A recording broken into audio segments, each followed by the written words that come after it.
الحمد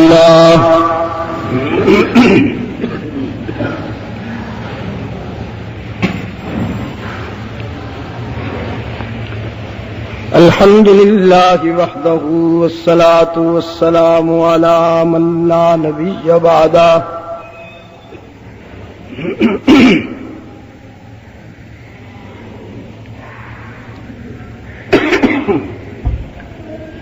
الحمد لله وحده والصلاة والسلام على من لا نبي بعده وعلى آله وأصحابه الذين أوفوا عهدا الذين هم مفاتيح الرحمة ومصابيح الغرر. أعوذ بالله من الشيطان الرجيم. بسم الله الرحمن الرحيم.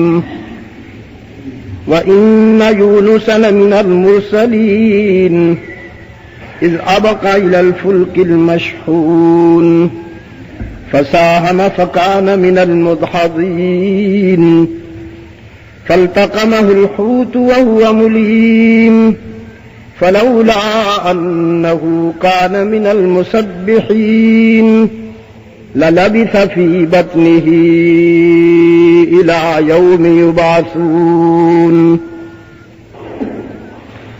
فنبذناه بالعراء وهو سقيم وأنبتنا عليه شجرة من يقطين وأرسلناه إلى 100,000 أو يزيدون. وقال الله تعالى في مقام آخر وظنون إذ ذهب مغاضبا فظن أن لن نقدر عليه فنادى في الظلمات أن لا إله إلا أنت سبحانك سبحانك إني كنت من الظالمين. صدق الله مولانا العظيم. وعن معاوية بن أبي سفيان رضي الله تعالى عنهما قال قال رسول الله صلى الله عليه وسلم من يرد الله به خيرا يفقهه في الدين. وصدق رسوله النبي الأمي الكريم ونحن على ذلك لمن الشاهدين والشاكرين والحمد لله رب العالمین. محترم بزرگوں اور عزیز دوستو، آج 24 ستمبر 1993 ہم یہاں جامع مسجد خالد بن ولید پشاور سرحد پاکستان میں دعوت و تبلیغ کی نسبت سے جمع ہیں. جیسا کہ آپ جانتے ہیں، جمعہ کی نماز سے قبل وقت بہت محدود مختصر ہوتا ہے. کوئی تفصیلی بات اتنے مختصر وقت میں نہیں کی جا سکتی، تو قرآن کریم کا ایک ورق آج پیش نظر ہے، ہم اسی سے روشنی حاصل کریں گے. اللہ کرے ہماری زندگی کے راستے قرآن کے انوار و تجلیات سے روشن ہو جائیں اور ہم دنیا کی ٹھوکروں سے بچ کر اپنی آخرت کو سنوار سکیں. اس سے پہلے کہ میں تلاوت کی گئی آیات سے متعلق گفتگو کروں، ایک بات آپ سمجھ لیجئے کہ قرآن کریم میں جتنے بھی حالات اور واقعات انبیاء علیہ السلام سے متعلق یا گزشتہ امتوں سے متعلق بیان کیے گئے ہیں، وہ ذہنی تفریح کے لیے نہیں یا محض معلومات کے لیے یا جنرل نالج کے لیے نہیں بیان ہوئے ہیں. ان واقعات میں اور حالات میں ہمارے لیے عبرت ہوتی ہے، سبق ہوتا ہے، اور ان حالات و واقعات کے حوالے سے حق تعالی ہمیں تعلیم دیتے ہیں۔ قرآن کریم مسلمان کے نصاب تعلیم کا جزو اعظم ہے، اسی سے مسلمان دنیا اور آخرت کی کامیابی کے سلیقے سیکھتا ہے۔ تو آج اللہ کے ایک برگزیدہ پیغمبر حضرت یونس علیہ الصلوۃ والسلام کے حوالے سے کچھ باتیں پیش نظر ہیں جن کا ان آیات میں تذکرہ ہوا ہے۔ حق تعالی نے فرمایا یونس مرسلین میں سے تھے، یعنی ہمارے پیغمبروں میں سے تھے۔ ایک ایسی قوم کی طرف انہیں اللہ نے داعی بنا کے بھیجا کہ جو قوم اپنے مزاج اور طبیعت کے لحاظ سے کچھ سخت واقع ہوئی تھی۔ ویسے تو اللہ کا ہر پیغمبر جس قوم کی طرف بھی مبعوث ہوا اتنی آسانی سے لوگوں نے اس کی بات نہیں مانی۔ خود اللہ نے فرمایا یا حسرتن علی العباد ما یأتیہم من رسول الا کانوا بہ یستہزئون۔ مجھے اپنے بندوں پر افسوس ہے، مجھے اپنے بندوں پر افسوس ہے کہ میرے نبیوں میرے رسولوں میں سے جب بھی کوئی ان کے پاس دین کی دعوت لے کے آیا تو انہوں نے اس کا مذاق اڑایا۔ صرف یہ نہیں کہ انکار کر دیا، مذاق بھی اڑایا، بجائے اس کے کہ اس کے شکر گزار بنتے، بجائے اس کے کہ اس کے ممنون احسان بنتے۔ الا کانوا بہ یستہزئون، انہوں نے اللہ کے پیغمبروں کا مذاق اڑایا، ان کی دلآزاری کی۔ ما یأتیہم من رسول، کوئی استثناء نہیں ہے۔ اللہ کا جو بھی پیغمبر جو بھی رسول دعوت و تبلیغ کے مشن پہ بھیجا گیا اسے ان آزمائشوں سے گزرنا پڑا، جس کے لیے قرآن کریم کا پیغام یہ ہے ہمارے لیے کہ دعوت و تبلیغ کا سفر کوئی آسان سفر نہیں ہے۔ یہاں ہر قدم پر آزمائشیں ہیں، ہر موڑ پر امتحان ہوتا ہے۔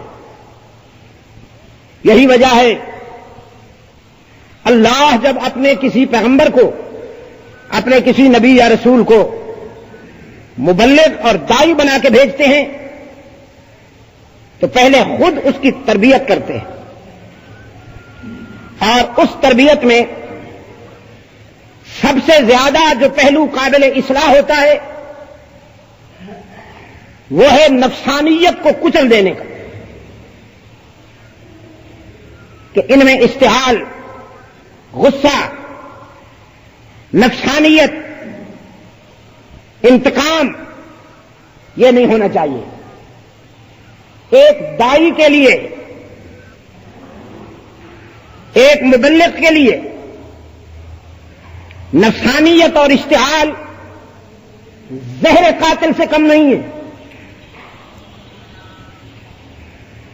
آج تو علم کے زوال کا زمانہ ہے نا،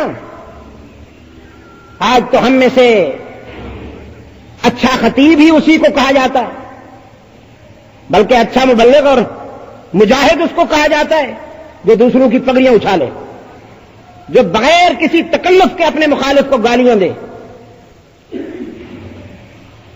مخالفین تو روز اول سے ہیں، آج تو نہیں پیدا ہو گئے۔ انسانی تاریخ ان روایات سے بھری پڑی ہے۔ آپ مجھے بتائیے، کوئی میرا دشمن ہوگا، کوئی آپ کا دشمن ہوگا، کوئی ہمارے بڑوں کا دشمن ہوگا، لیکن اگر کوئی اللہ کا دشمن ہے تو اس سے بڑی عداوت اور اس سے بڑی دشمنی کیا ہو سکتی ہے؟ لیکن اس کے باوجود پیغمبر کا کا ظرف اس معیار پر تیار ہوتا ہے کہ وہ کانٹوں پہ چلے اور صبر کا مظاہرہ کرے، وہ گالیاں سنے اور دعائیں دیتا چلا جائے، وہ زخم سہے اور اپنی منزل کی طرف رواں دواں رہے۔ میں کہا کرتا ہوں، اکثر انبیاء علیہ السلام کی سیرتوں میں آپ کو نظر آئے گا کہ اللہ نے ان سے بکریاں چروائیں، بھیڑیں، گائے، بھینسیں یا اونٹ نہیں چروائے، بکریاں چروائیں، اس لیے کہ بکری شوخ جانور ہے، دوسرے جانوروں کے مقابلے میں اس کے مزاج میں اور اس کی طبیعت میں شوخی۔ تو اللہ تعالی نے اپنے نبیوں کو پہلے یہ ریوڑ دیا کہ تم نے ایک بہت ہی زیادہ شوخ جانوروں کا ریوڑ سنبھالنا ہے۔ ابن آدم سب سے زیادہ شوخ جانور ہے، اس سے زیادہ کوئی جانور شوخ نہیں ہے، یہ اشرف المخلوقات بھی یہی ہے اور افضل المخلوقات بھی یہی ہے۔ میں کہا کرتا ہوں، انسان بہت اچھی شے بھی ہے، بہت بری شے بھی ہے۔ ترقی کرے تو فرشتے بھی اس کی پرواز کا مقابلہ نہیں کر سکتے، گر جائے تو ابلیس سے بھی بدتر بنتا ہے۔ یہ اعلی الجین میں بھی ہے اور اسفل السافلین میں بھی ہے۔ تو میرے عزیز دوستو، حضرت یونس علیہ الصلوۃ والسلام کی حیات طیبہ کا ارد گرد جو نقشہ ہے، جو واقعات، وہ اس طرح ہے کہ انہوں نے اپنی امت کو، اپنی قوم کو اللہ کا پیغام سنایا، انہوں نے اللہ کا پیغام، اللہ کی بات نہ مانی، نبی کی دل آزاری کی اور مذاق اڑایا۔ حضرت یونس علیہ الصلوۃ والسلام نے جب دیکھا کہ یہ قوم دعوت اور تبلیغ کے حوالے سے سیدھے راستے پر آنے والی نہیں، تو اللہ سے دعا کی کہ آپریشن ہونا ضروری ہے تاکہ آنے والی نسلیں اس شر سے محفوظ رہ سکیں جو اس وقت میں دیکھ رہا ہوں۔ ڈاکٹر مریض کی حالت کو دیکھ کے علاج کرتا ہے، مکسر بھی دیتا ہے، گولیاں بھی دیتا ہے، انجیکشن بھی کرتا ہے، کبھی کبھی آپریشن کی ضرورت بھی محسوس ہوتی ہے۔ تو یونس علیہ الصلوۃ والسلام نے قومی آپریشن کی دعا کی اللہ سے، جس طرح حضرت نوح علیہ السلام نے کی۔ فرمایا قال نوح رب لا تذر علی الارض من الکافرین دیارا، اللہ اکبر، قال نوح رب لا تذر علی الارض من الکافرین دیارا۔ جب نوح نے اللہ کے حضور، اپنے رب کے حضور التجا کی، اے میرے رب دھرتی کے سینے پر اپنے نافرمانوں کا وجود مٹا دے، یہ بڑے نمک حرام ہیں، میں انہیں روشنی کی طرف بلاتا ہوں، یہ اندھیروں کی طرف جاتے ہیں، میں نجات کا راستہ دکھاتا ہوں، یہ ہلاکت کی طرف بڑھتے ہیں۔ لا تذر علی الارض من الکافرین دیارا، آپریشن ضروری ہے، اور یہ کیوں؟ انک ان تذرہم یضلوا عبادک ولا یلدوا الا فاجرا کفارا۔ یہ اس کی وجہ بتائی کہ اگر یہ باقی رہ گئے، اگر یہ باقی رہ گئے تو تیرے اچھے بندوں کو بھی خراب کر دیں گے۔ وہ ایک پودا ہوتا ہے، درخت پہ اگر چڑھ جائے نا تو وہ پورے درخت کو اپنی لپیٹ میں لے لیتا ہے، پھر یہ ہرا بھرا ہوتا ہے اور جس درخت پہ چڑھ جاتا ہے وہ سوکھ جاتا ہے. پتہ نہیں آپ اس کو کیا کہتے ہیں. بنفشہ تو اچھا پودا ہوتا ہے بھائی، اس سے تو ہاں زرد رنگ کا ہوتا ہے، لیکن اس سے تو دوا. امر بیل عجیب. وہ ایسا ہے جی کہ کسی بڑے سے درخت پر، کوئی بیری کا درخت ہے، کوئی کیکر کا درخت ہے، اگر وہ اتنی سی اس کی بیل ڈال دی جائے تو وہ پھر بڑھنا شروع ہو جاتا ہے، اور پھر کچھ عرصے کے بعد وہ سارے درخت کو اپنی لپیٹ میں لے لیتا ہے. نتیجہ یہ کہ یہ ہرا بھرا اور وہ درخت ختم. تو اس کو کہتے ہیں غالباً امر بیل. امر بیل آپ سمجھ گئے؟ ابھی سمجھ میں نہیں آیا میرا خیال میں آپ. اچھی بات ہے. تو یہ برائی کی جو امر بیل تھی نا، جو انسانیت کے درخت پہ چڑھ گئی تھی، حضرت یونس علیہ السلام نے اللہ سے دعا کی اس کو مٹا دے یا رب العالمین. جس طرح حضرت نوح علیہ السلام نے دعا کی، اسی طرح حضرت یونس نے بھی دعا کی. اللہ سے دعا کی اور چل پڑے، بستی چھوڑ دی کہ میں نے جب دعا کر دی ہے تو اب اللہ کا عذاب آئے گا. نبی اور غیر نبی کی دعا میں ایک فرق ہے، بہت توجہ سے سنیے گا. ایک دعا وہ ہے جو امتی مانگتا ہے اور ایک دعا وہ ہے جو نبی مانگتا ہے. تو امتی اور نبی کی دعا میں فرق یہ ہے کہ امتی جو دعا مانگتا ہے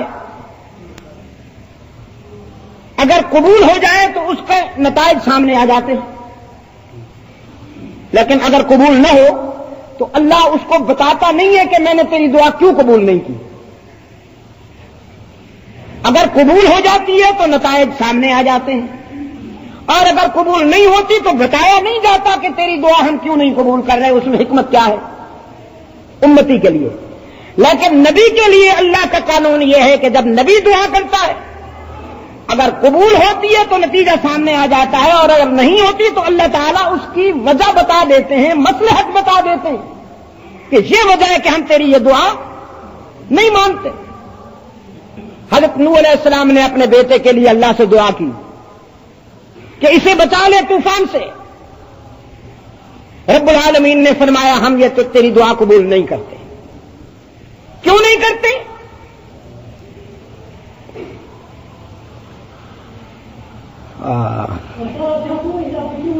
ہم اس لیے تیری دعا کو قبول نہیں کرتے کہ تیرا بیٹا جو ہے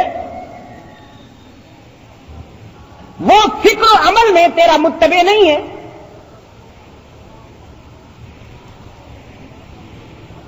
نادى نوح ربه قال رب إن ابني من أهلي وإن وعدك الحق وأنت أحكم الحاكمين.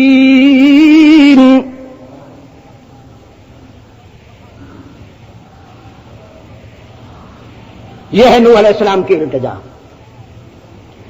رب العالمین کی طرف سے جواب آیا یا نوح انه ليس من اهلك انه عمل غير صالح فلا تسألني ما ليس لك به علم اني اعظك ان تكون من الجاهلين.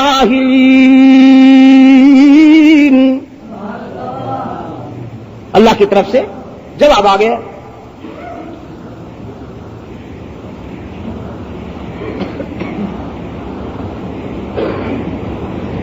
یہ ہے انبیاء اور رسول کے ساتھ اللہ کا معاملہ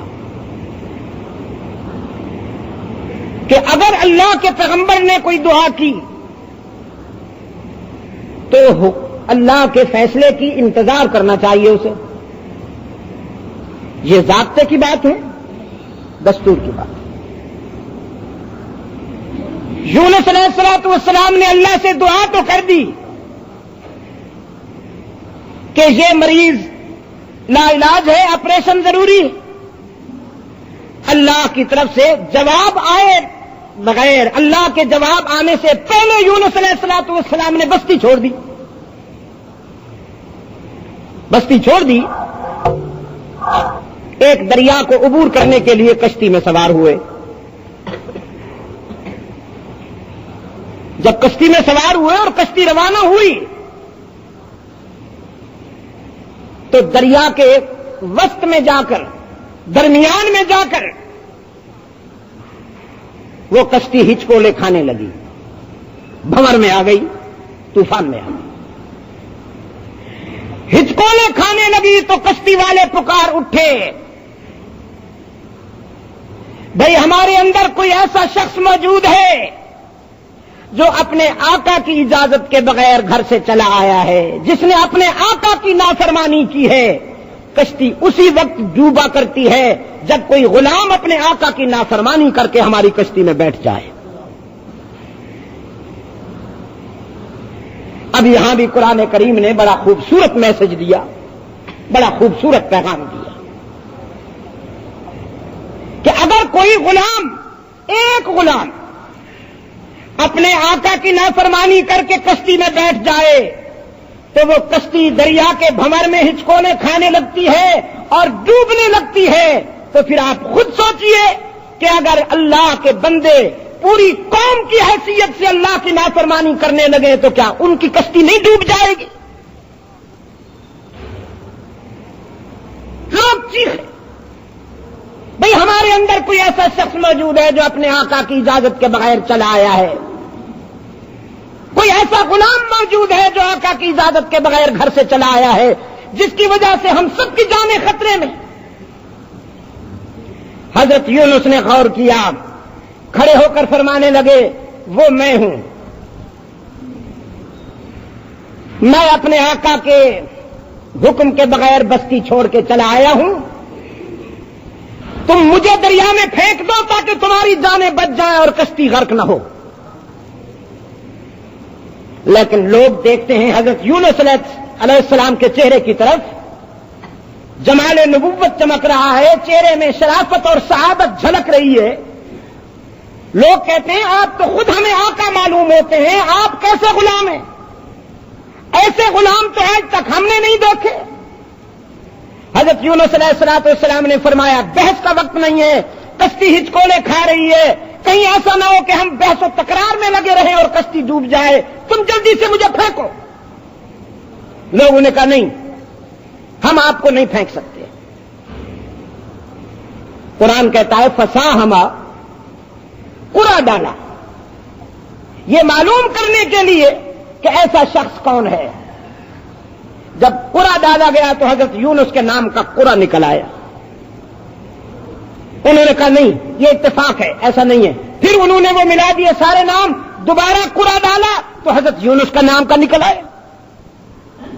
کہنے لگی یہ بھی اتفاق ہے، پھر ملا دیے، پھر تیسری مرتبہ ڈالا تو بھی حضرت یونس کے نام کا قرا نکل آیا۔ اب جب تیسری مرتبہ بھی حضرت یونس کے نام کا قرا نکل آیا اور وہ لوگ یونس علیہ السلام کو دریا میں پھینکنے کے لیے تیار نہیں ہو رہے تھے تو حضرت یونس نے خود ہی دریا میں چھلانگ لگا دی۔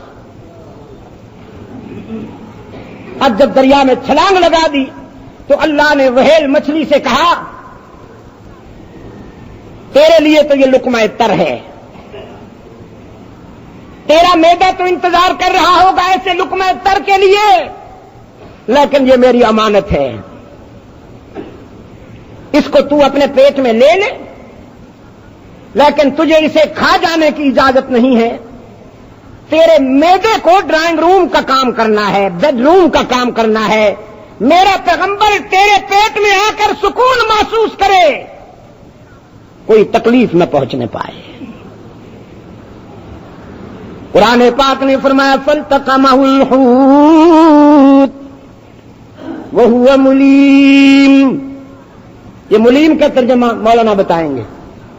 فَالْتَقَمَهُ الْحُوتُ، اللہ کے پیارے پیغمبر کو اس مچھلی نے لے لیا اپنے پیٹ میں۔ مچھلی کے پیٹ میں جا کر یونس علیہ السلام نے کوئی تنگی محسوس نہیں کی، یہ احساس ہی نہیں ہوا کہ میں کسی مچھلی کے پیٹ میں ہوں، بلکہ ایسے معلوم ہوا خالد بن ولید مسجد کے حال میں کھڑا ہوا ہوں۔ وہیں اس کی یاد میں محو ہو گئے، وہیں اللہ کے ذکر اور فکر میں محو ہو گئے۔ قرآن پاک نے فرمایا وَظَنُّونَ، مچھلی والے کی بات یاد کرو نا، اذ ذهب مغاضبا، جب دل گرفتہ روانہ ہوا، فظن ان لن نقدر علیہ، اس نے یہ گمان کیا کہ شاید وہ ہم سے دور چلا گیا ہے، لیکن ہم سے دور کہاں جائے گا کوئی، ہم تو بستی میں بھی موجود، کشتی میں بھی موجود، دریا کی گہرائی میں بھی موجود، مچھلی کے پیٹ میں بھی موجود۔ یہ دوریاں اور فاصلے تو تمہارے لیے ہیں، اللہ کے لیے یہ فاصلے کیا ہیں؟ نادا فی الظلمات، یہ اس کے کرم کی بات ہے۔ جب اپنے آدم کو امتحان سے گزارا، آزمائش کی منزل سے گزارا، ایک ایسا عمل ہوا جس سے پوری انسانیت کو تعلیم دینا تھی، سبق دینا تھا۔ وہ بظاہر ایسا عمل ہے کہ جیسے اللہ کے حکم کو نہیں مانا گیا، لیکن رب العالمین نے فرمایا ہم نے فَتَلَقَّىٰ آدَمُ مِن رَبِّهِ کَلِمَاتٍ، ہم نے آدم کے دل میں وہ جملے بھی ڈال دیے کہ یہ ادا کرو تو میں راضی ہو جاؤں۔ اور وہ جملے کیا تھے؟ ربنا ظلمنا انفسنا وان لم تغفر لنا وترحمنا لنكونن من الخاسرین۔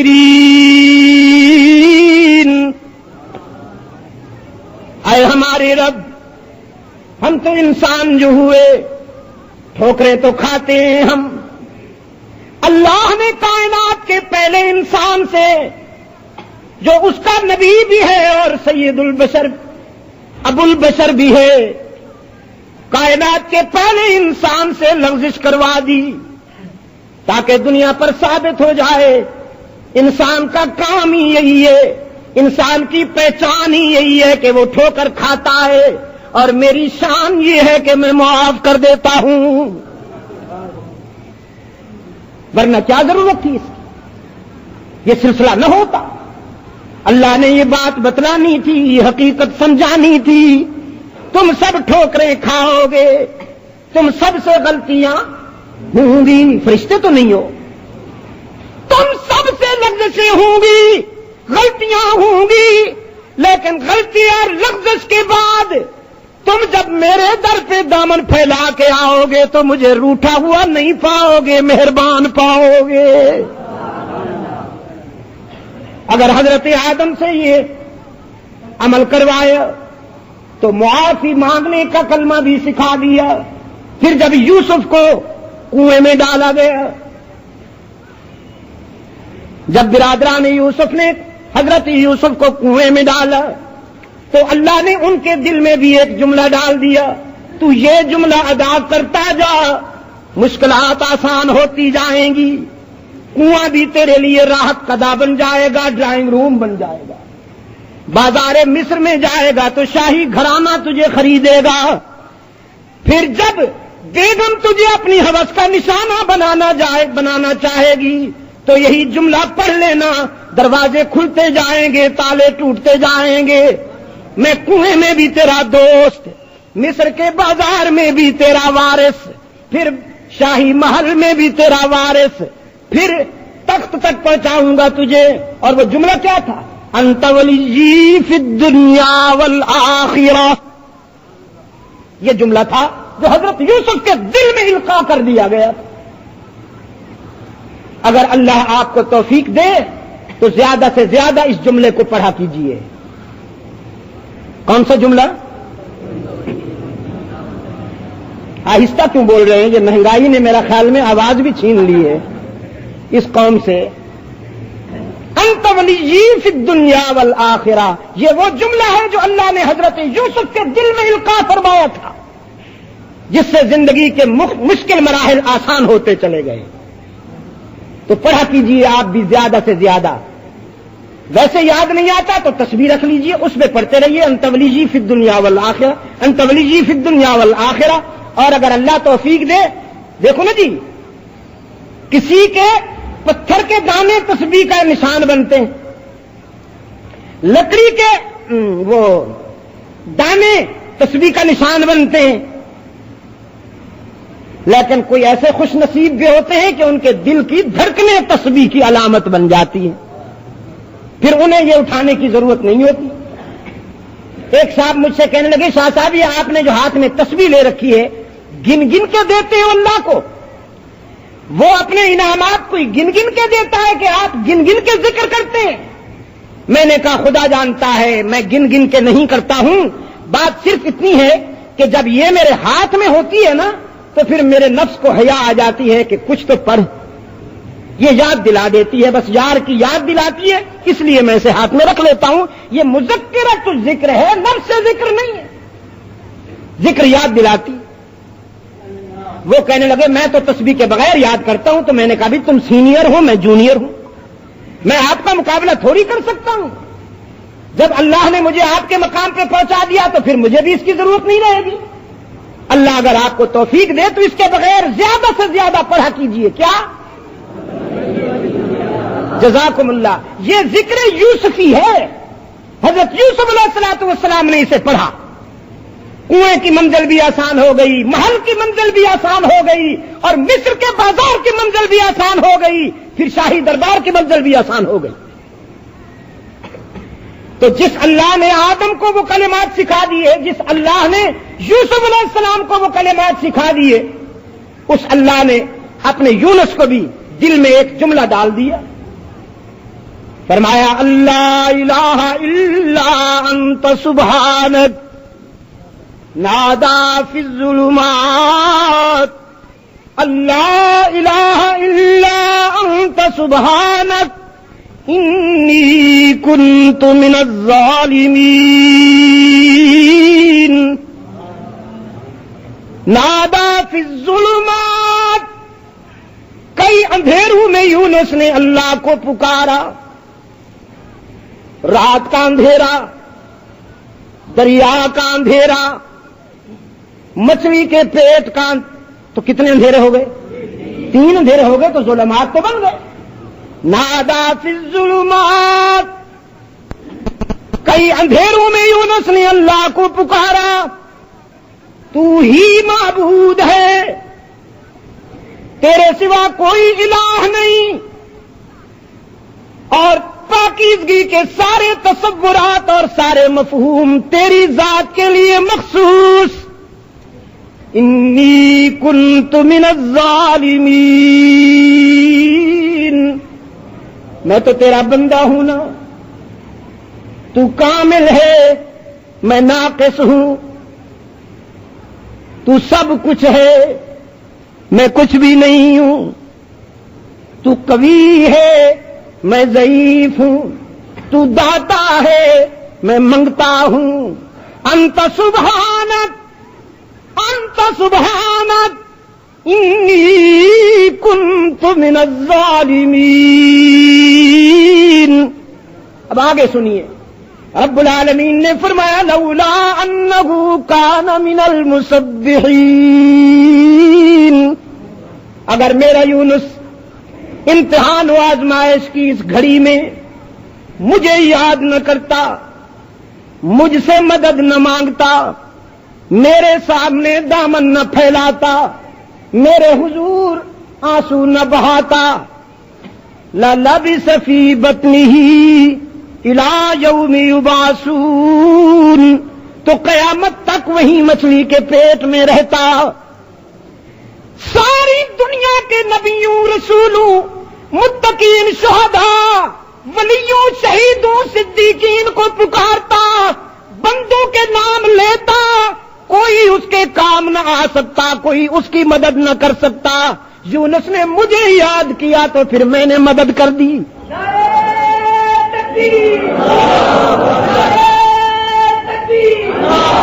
کیسے مدد کی؟ فَنَبَذْنَاهُ بِالْعَرَاءِ،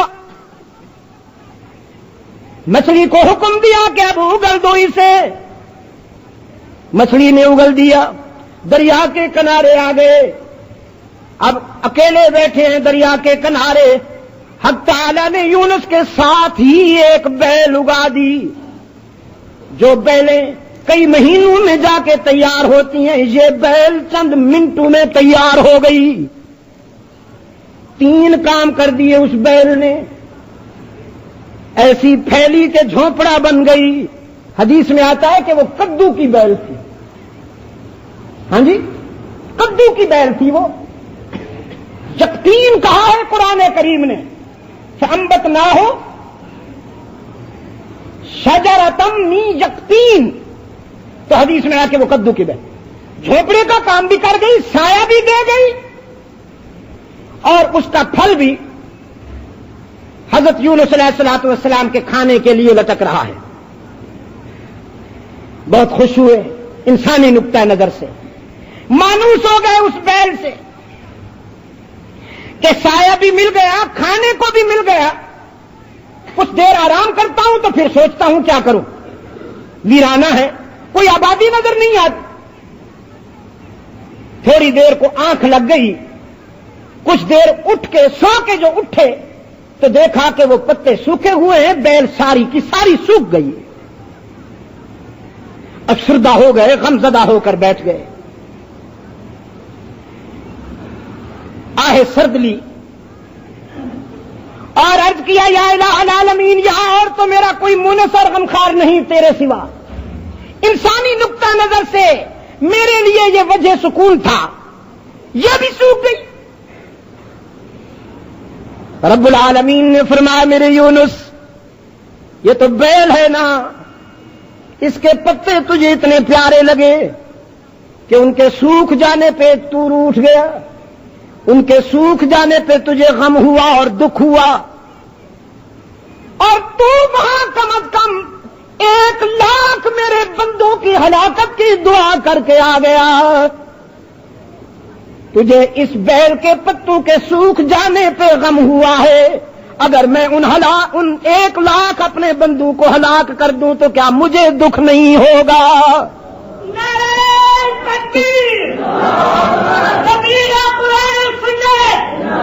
تجھے یہ بیل اتنی پیاری ہے تو مجھے وہ بندے کیوں پیارے نہیں؟ ادھر انہوں نے کیا کیا؟ اب قوم یونس کی سنیے، جب دیکھا پیغمبر ناراض ہو کر ہم سے چلا گیا ہے، اب انہیں تو پتہ نہیں ہے کہ وہ کشتی میں بیٹھے ہیں اور کشتی سے کود کر مچھلی کے پیٹ میں چلے گئے ہیں، وہ کن مراحل سے گزر رہے قوم کو تو معلوم نہیں۔ لیکن جب قوم یونس نے دیکھا اللہ کا نبی ہم سے ناراض ہو گیا ہے، ہم نے ان کا دل دکھایا، وہ روگردانی کر کے چلے گئے ہیں، اللہ کے عذاب کے آثار بھی نظر آنے لگے۔ آثار ہوتے ہیں نا، سورج پہلے سے زیادہ گرم ہو گیا، ہوائیں رکنے لگی، فصلات مرجھانے لگے، نظام کائنات نے اشارے دینا شروع کر دیے کہ ہم تمہاری اطاعت نہیں کریں گے۔ ہوائیں کون چلاتا ہے؟ پشاور کے بے زبانوں، ہوائیں کون چلا رہا ہے؟ بادلوں سے چھن چھن کر بارش کے قطرے کون پہنچاتا ہے؟ سوکھی زمینوں کو زندگی کا پیغام کون دیتا ہے؟ کس کے کرم سے فصلیں لہلاتی ہیں؟ کس کی مہربانی سے گلشن مہکتے ہیں؟ یہ سارا کرم اسی کا ہے نا۔ لیکن قوم یونس نے دیکھا کہ اللہ کی ناراضگی کے آثار بھی نظر آ رہے ہیں، پیغمبر بھی ہم سے روٹ کر چلا گیا ہے، تو کانپ گئے،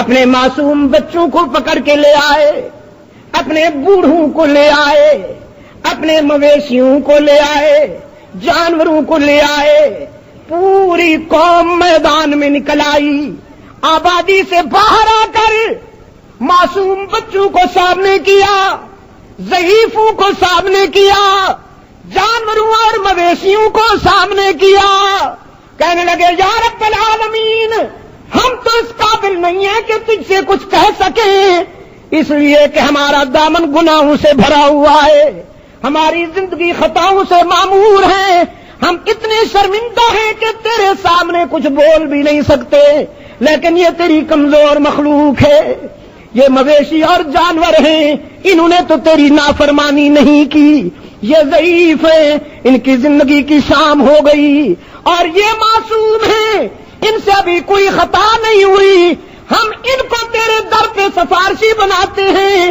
ہم انہیں تیرے در پہ لائے ہیں، تو انہیں دیکھ کر ہمارے گناہ معاف فرما دے، ہماری خطائیں معاف فرما دے۔ رب العالمین نے فرمایا ہم نے قوم یونس کی توبہ قبول کر لی،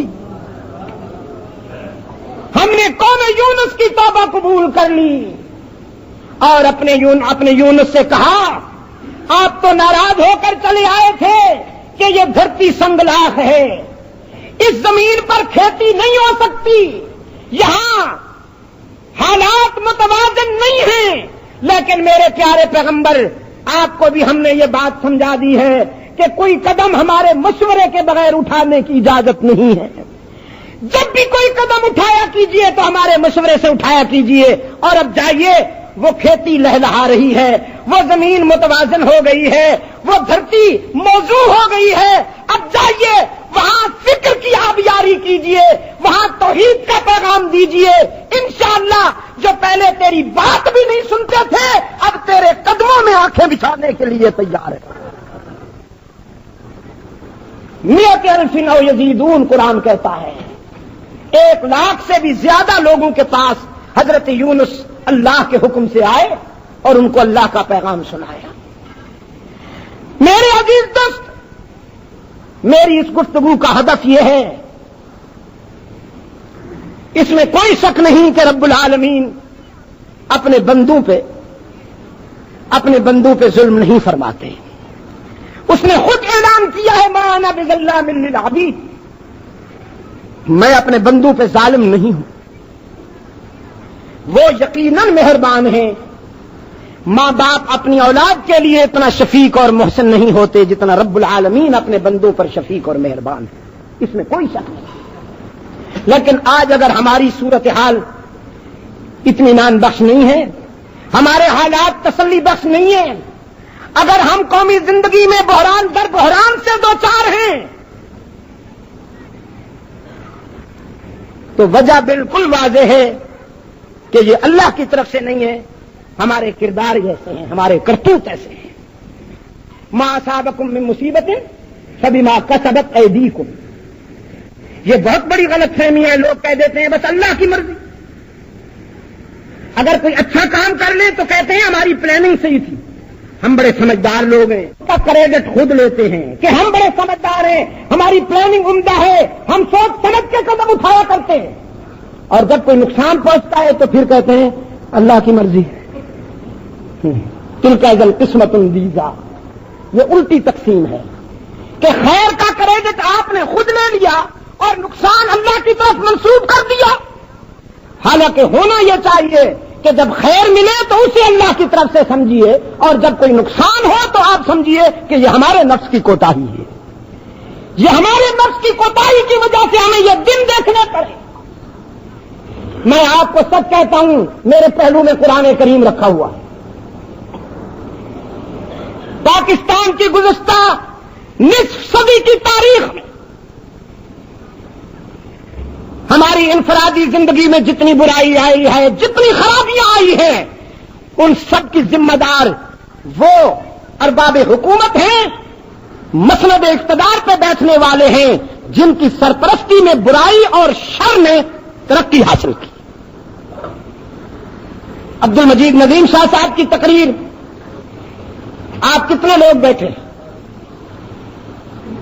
اگر بہت بڑا کوئی جلسہ کیا جائے، اس کی بہت زیادہ تشہیر کی جائے، ہیں جی، اور 15 لاکھ روپے کے آپ اشتہار دے دیں اخبارات میں کہ شاہ صاحب آ رہا ہے،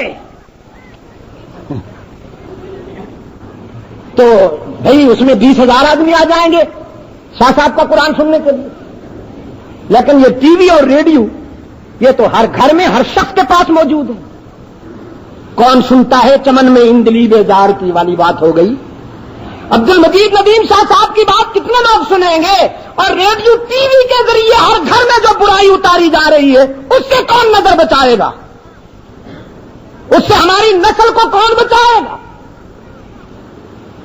ہم کبھی سنتے تھے اللہ کے رسول صلی اللہ علیہ وسلم کا ارشاد پڑھتے تھے احادیث میں کہ قرب قیامت کی علامت ہے، ایک زمانہ ایسا آئے گا کہ ہر گھر میں ناچ گانا ہوگا۔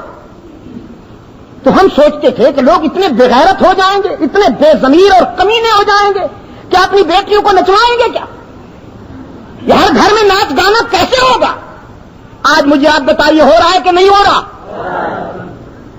بھائی اتنا بے غیرت ہے کہ وہ بہن کے ساتھ غلیظ مناظر دیکھ رہا ہے، باپ بھی اتنا بے غیرت ہے کہ بیٹیوں کے ساتھ وہ غلیظ مناظر دیکھ رہا ہے۔ خدا کی قسم ایسے مناظر دکھائے جا رہے ہیں کہ اگر کوئی ویسے وہ بات کہہ دے تو اسے گالی سمجھ کر گولی مار دے، لیکن ٹی وی کے ذریعے وہ گندگی اور غلاظت ہر گھر میں اتاری جا رہی ہے، جس کے نتیجے میں معاشرے میں جو کچھ ہو رہا ہے وہ آپ کے سامنے ہے۔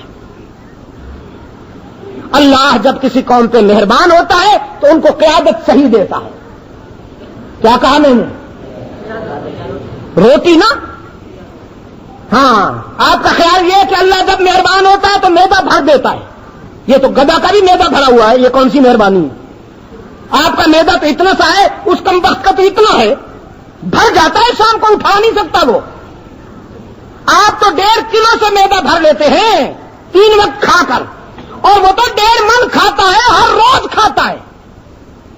تو پھر سب سے خوش نصیب تو وہ ہوا۔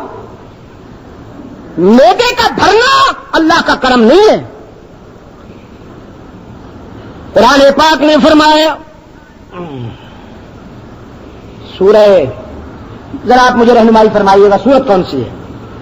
فرمایا وَنُرِيدُ أَن نَّمُنَّ عَلَى الَّذِينَ اسْتُضْعِفُوا فِي الْأَرْضِ وَنَجْعَلَهُمْ أَئِمَّةً وَنَجْعَلَهُمُ الْوَارِثِينَ۔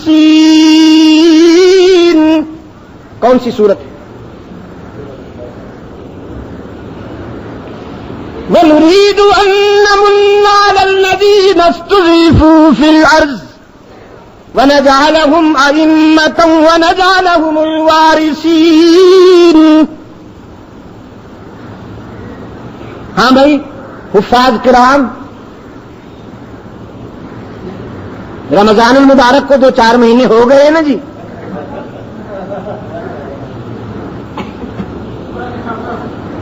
پہلے بول دیتے نا، سورہ قصص، اور کون سا پارہ ہے جی؟ 20واں پارہ ہے سورہ قصص، پڑھیے گا ذرا اس کو۔ وَنُرِيدُ أَن نَّمُنَّ عَلَى الَّذِينَ اسْتُضْعِفُوا فِي الْأَرْضِ وَنَجْعَلَهُمْ أَئِمَّةً وَنَجْعَلَهُمُ الْوَارِثِينَ وَنُمَكِّنَ لَهُمْ فِي الْأَرْضِ، اور ہم نے ارادہ کر لیا اس قوم کے لیے جنہیں وقت کے فرعونوں نے کچل دیا تھا۔ وہ خود محلات میں رہتے تھے اور قوم جھوپڑیوں میں، خود چرغے کھاتے تھے اور لوگ دال روٹی کے لیے عزت نفس بھی بیچنے پر مجبور تھے۔ الذین استضعفوا فی الارض، ہم نے کچلی ہوئی پسی ہوئی اس قوم پر احسان کرنے کا ارادہ کر لیا۔ وہ کیسا احسان کیا؟ وَنَجْعَلَهُمْ أَئِمَّةً وَنَجْعَلَهُمُ الْوَارِثِينَ، ہم نے انہیں صحیح قیادت دینے کا فیصلہ کر لیا۔ قیادت اگر صحیح ہوگی تو فیصلے صحیح ہوں گے۔ یہاں کیا ہوتا ہے؟ نعرے لوگوں کو اشتعال دلانا، اچھلنا کودنا، نعرے، اور ادھر جا کے بیک ڈور پہ پھر سودا بازی ہوتی ہے اور بکتے ہیں۔ نعرے لگانے والے حیران کھڑے ہوتے ہیں، لیڈر صاحب کا سودا ہو جاتا ہے۔ یہی ہو رہا ہے کہ نہیں ہو رہا؟ نعرے لگانے والے بیچارے زخمی ہوتے ہیں، گولیاں کھاتے ہیں، لاٹھیاں کھاتے ہیں، قبرستان پہنچ جاتے ہیں، اور لیڈر صاحب کو 50 لاکھ کا چیک مل جاتا ہے، پجیرو مل جاتی ہے، پلاٹ مل جاتے ہیں، تائیں تائیں فش، ساری ہوا نکل جاتی ہے لیڈر صاحب. یہ ہوتا چلا آ رہا ہے. اللہ جب راضی ہوا اس قوم پر، کس وقت تک جاتے ہیں آپ حضرت؟ نہ کیجیے ایسا، نہ کیجیے.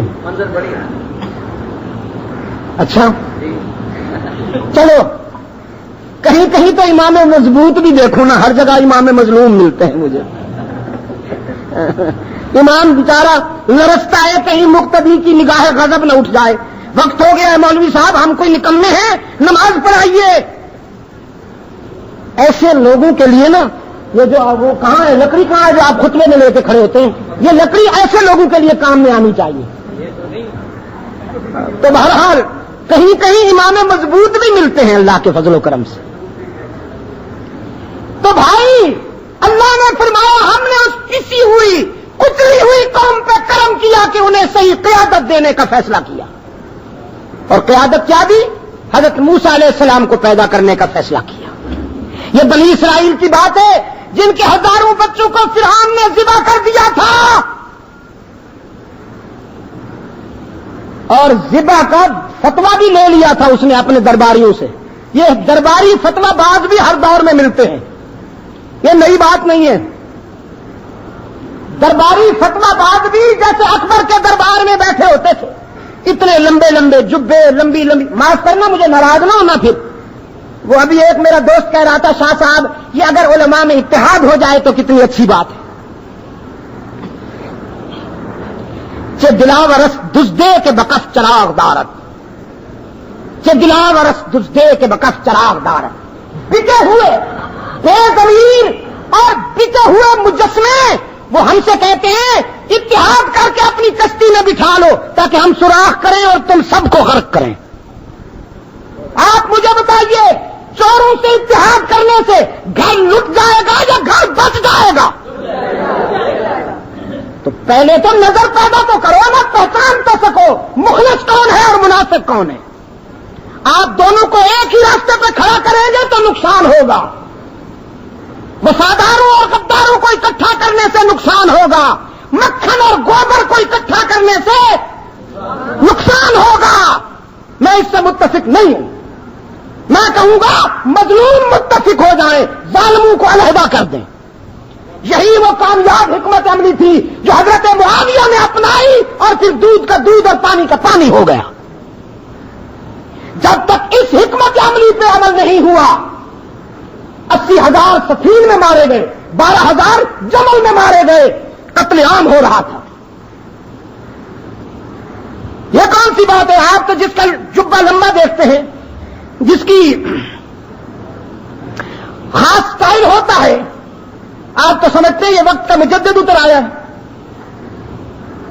اور اکبر کے دربار میں ایسی ہی جنس بیٹھی ہوتی تھی. فتوے کیا دیتے تھے؟ اکبر نے پوچھا مسلمان کی بیٹی کا نکاح ہندو سے ہو سکتا ہے کہ نہیں ہو سکتا؟ آخر ہندو بھی تو اللہ کی مخلوق ہے، وہ بھی آدم کی اولاد ہے، یہ بھی آدم کی اولاد ہے. مسلمان لڑکی کا نکاح ہندو سے ہونا چاہیے کہ نہیں ہونا چاہیے؟ میں آپ سے نہیں پوچھ رہا، مجھے پتا ہے آپ کیا جواب دیں گے. اکبر پوچھتا تھا اپنے درباریوں سے. وہ درباری کہتے تھے سر آپ کا کیا خیال ہے؟ وہ کہتا تھا میرا تو خیال ہے ہونا چاہیے.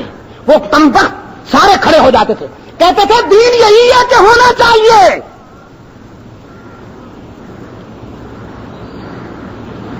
وہ کہتا تھا السلام علیکم، یہ مولویوں والا انداز ہے، یہ بنیاد پرستی ہے، یہ فنڈامنٹلسٹ لوگ کرتے ہیں. السلام علیکم پرانی بات ہے، ہم بنیاد پرست نہیں ہیں، ہم جدید اسلام چاہتے ہیں.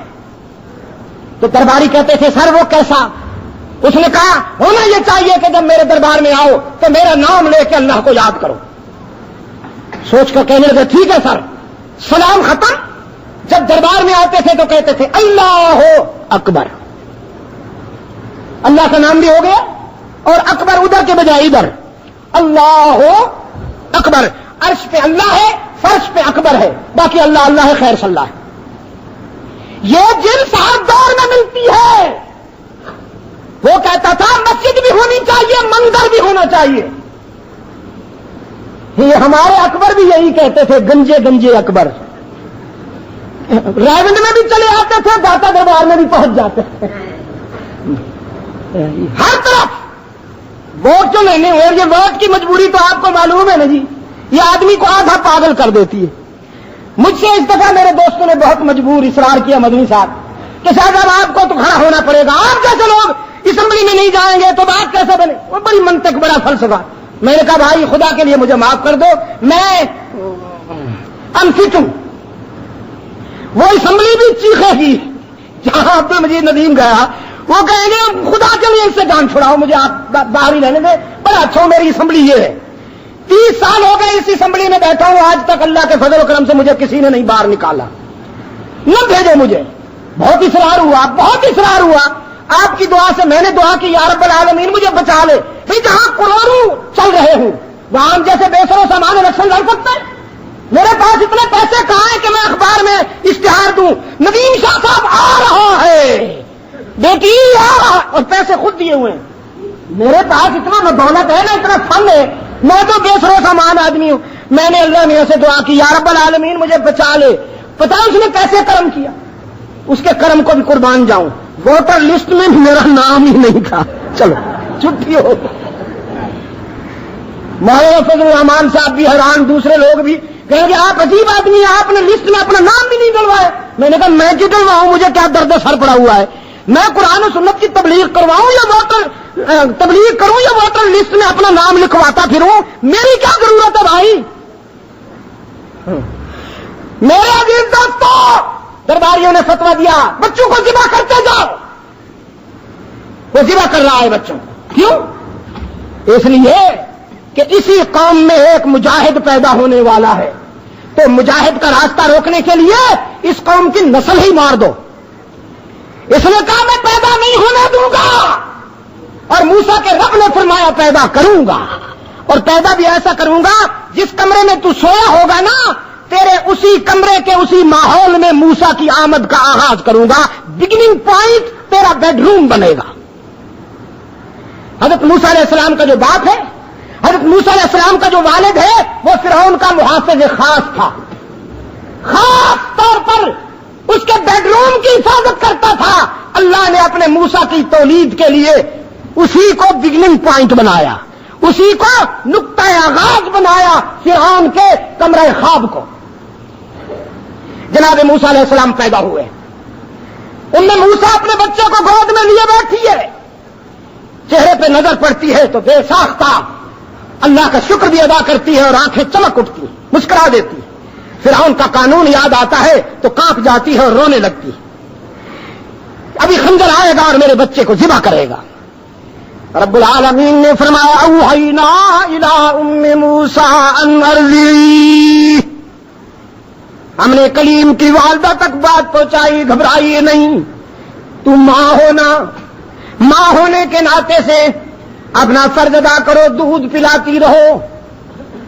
الہ العالمین, مگر میں ایسی ماں ہوں کہ نارمل حالات نہیں, میں تو ایمرجنسی سے گزر رہی ہوں.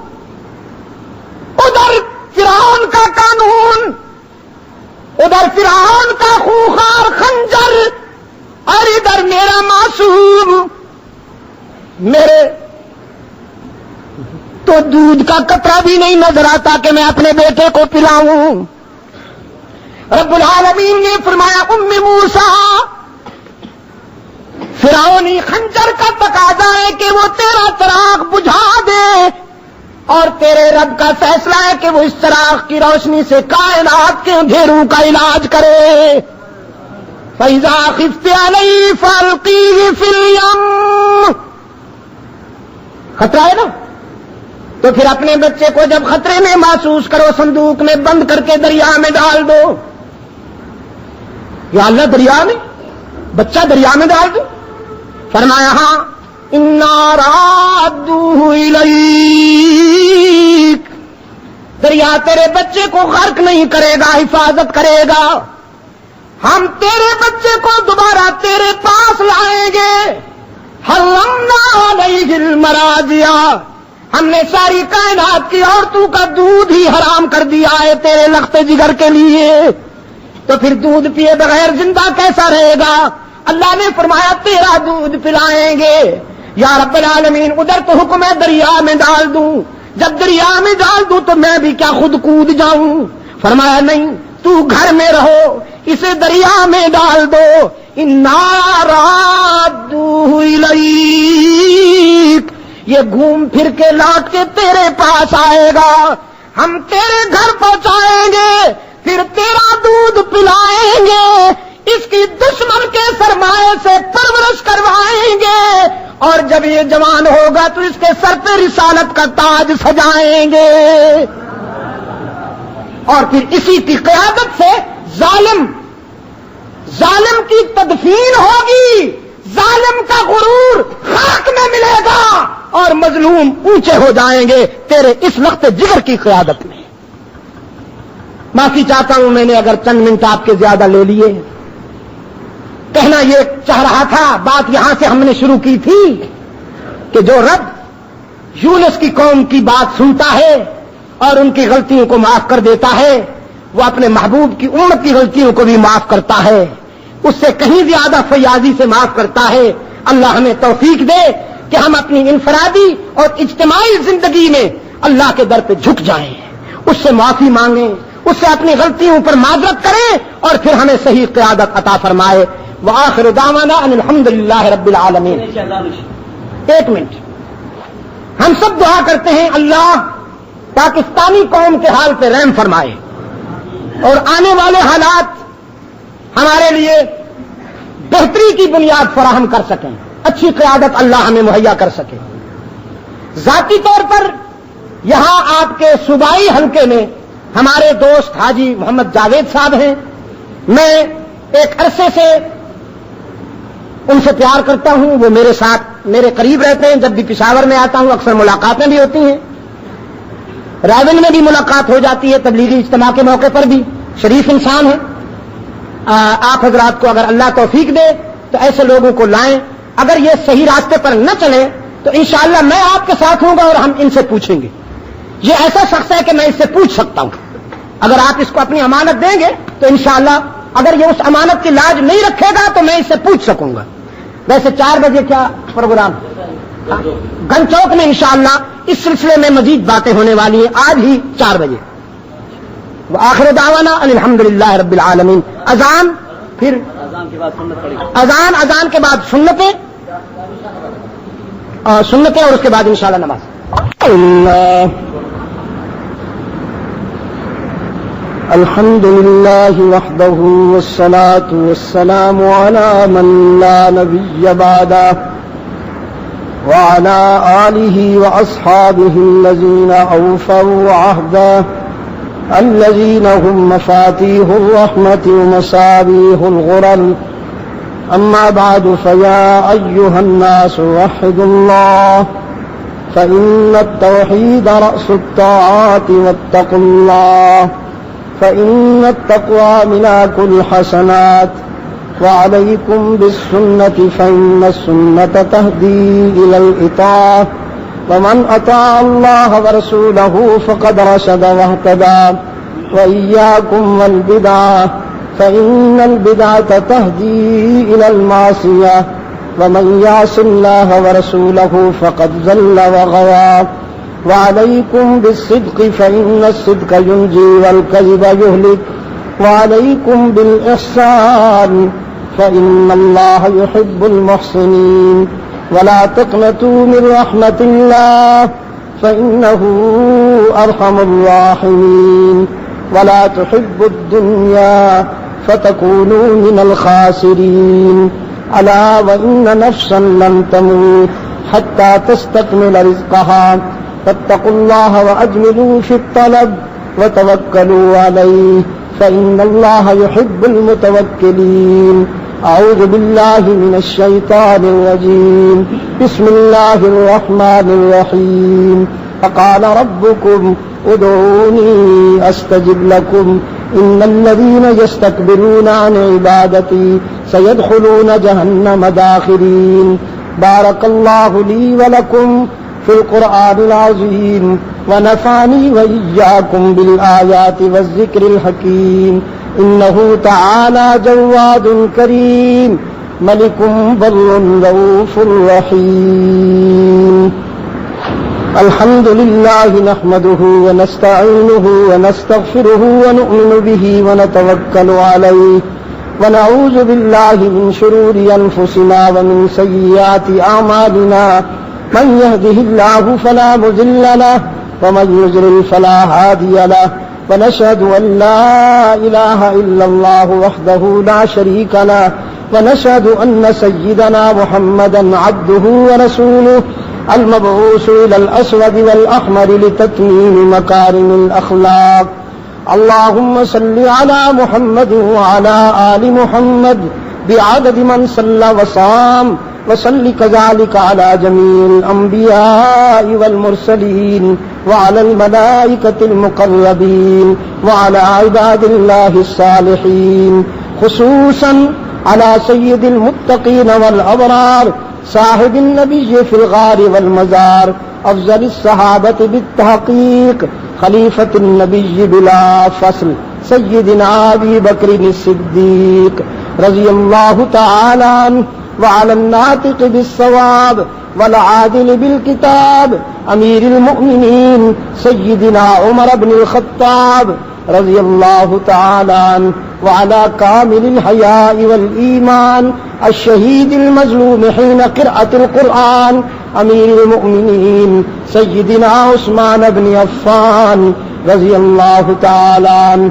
وعلى صاحب السيف والقضاء ناشر العلم والهدى أمير المؤمنين سيدنا علي بن أبي طالب رضي الله تعالى عنه، وعلى أزواج النبي صلى الله عليه وسلم، خصوصا على خديجة وحفصة وزينب وعائشة وأم حبيبة، وعلى السيدات الطاهرات الأربعة بنات النبي زينب ورقية وأم كلثوم وفاطمة، وعلى السيدين السندين السعيدين أبي محمد الحسن وأبي عبد الله الحسين رضي الله تعالى عنهما وعنهن وعنهم والباقين من العشرة المبشرة.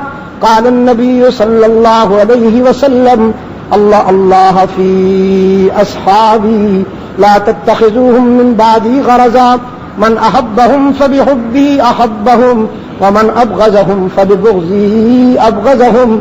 وقال صلى الله عليه وسلم: خير القرون قرني ثم الذين يلونهم ثم الذين يلونهم. اللهم أيد الإسلام والمسلمين، اللهم انصر الإسلام والمسلمين واخذل الكفرة والمشركين، اللهم لعن الكفرة والمنافقين. عباد الله رحمكم الله، إن الله يأمركم بالعدل والإحسان وإيتاء ذي القربى وينهى عن الفحشاء والمنكر والبغي يعظكم لعلكم تذكرون. اذكروا الله يذكركم وادعوه يستجب لكم، ولذكر الله تعالى أعلى وأولى أعظم وأجل وأهم وأتم وأكبر، والله يعلم ما تصنعون.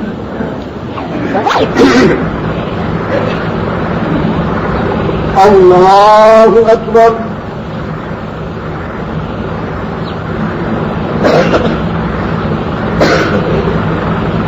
الحمد لله رب العالمين الرحمن الرحيم مالك يوم الدين، إياك نعبد وإياك نستعين، اهدنا الصراط المستقيم، صراط الذين أنعمت عليهم غير المغضوب عليهم ولا الضالين.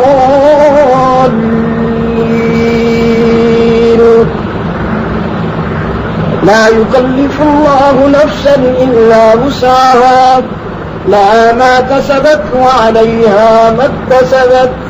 ربنا لا تؤاخذنا إن نسينا أو أخطأنا، ربنا ولا تحمل علينا إصرا كما حملته على الذين من قبلنا، ربنا ولا تحملنا ما لا طاقة لنا به، واعف عنا واغفر لنا وارحمنا أنت مولانا فانصرنا على القوم الكافرين الله أكبر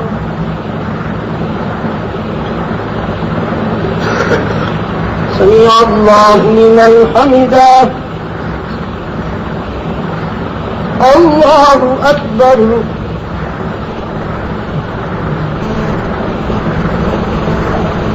الله أكبر الله أكبر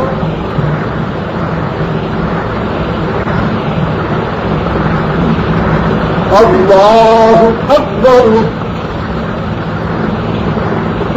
الحمد لله رب العالمين الرحمن الرحيم مالك يوم الدين إياك نعبد وإياك نستعين اهدنا الصراط المستقيم صراط الذين أنعمت عليهم غير المغضوب عليهم ولا الضالين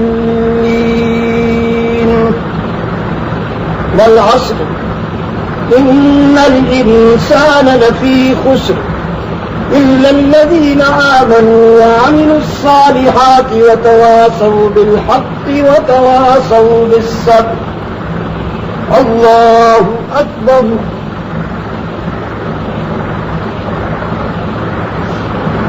سمع الله لمن حمده الله أكبر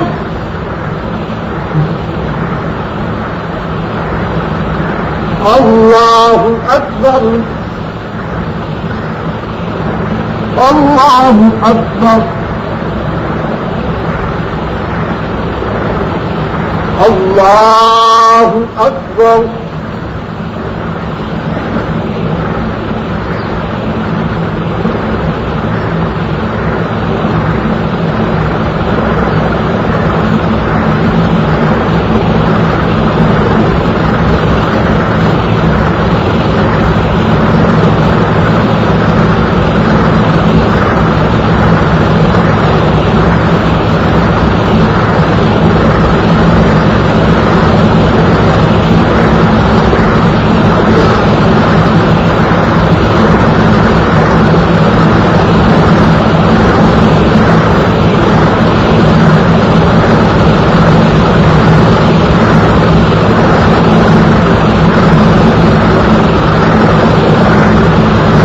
السلام عليكم ورحمة الله السلام عليكم ورحمة الله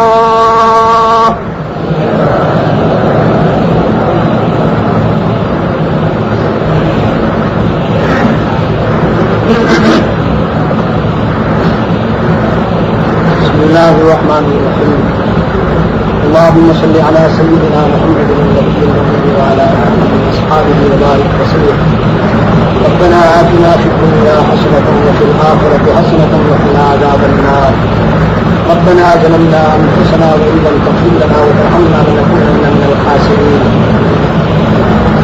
ربنا هب لنا من أزواجنا وذرياتنا قرة أعين ربنا اغفر لنا ولإخواننا الذين سبقونا بالإيمان اللهم ثبتنا على صراط المستقيم واحفظنا من كل بلاء الدنيا وعذاب الآخرة اللهم حبب إلينا الإيمان وزينه في قلوبنا وكره إلينا الكفر والفسوق والعصيان واجعلنا من الراشدين اللهم اجعلنا من المفلحين واجعلنا من الفائزين واجعلنا من الذين لا خوف عليهم ولا هم يحزنون اے اللہ عالم اسلام کی مدد فرما مسلمان جہاں کہیں مظلوم و مجبور ہیں ان کی دستگیری فرما فلسطین افغانستان کشمیر بوسنیا اور انڈیا کے مسلمانوں کی مدد فرما پاکستان کو اے اللہ قرآن و سنت پر مبنی